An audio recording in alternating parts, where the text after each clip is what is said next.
And the first of the 90-second statements today is Elin Jones.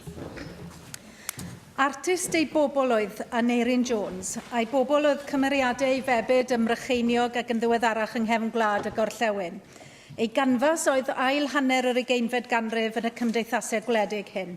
A'i gymeriadau i'w gweld yn sefyll a chloncan yn y mart, yn rhedeg merlod mynydd a chobiau, yn canu neu'n chwarae drafts, yn bwydo'r ffowls neu'n sefyll wrth iet y capel.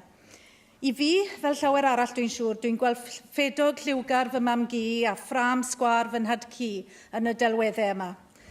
Roedd Aneurin Jones yn artist poblogaidd, gyda gymwelwyr cyson i'w stiwdio neu gartref yn Aberteifi i brynu ei waith. Does dim llawer o artistiaid yn medru cynnal oriel stryd fawr, ond mi roedd Aneurin a'i fab Meirion yn artistiaid felly, gyda'i horiel yn Awen Teifi Aberteifi.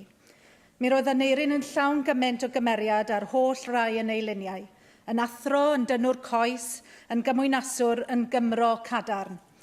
Mi fi'n driw i'w bobl, doedd ei waith ddim yn mawrygu na bychanu ei bobl, ond yn cofnodi ei byw, mewn celf. A'r gwaith celf hynny'n cael ei gymeradwyo a'i ganmol gan ei gyd artistiaid yng Nghymru a thu hwnt. Bu farw Aneurin yr wythnos diwethaf, yn un o artistiaid mawr ein gwlad. Artist oedd yn adnabod ei bobl ac yn perthyn i'w dir.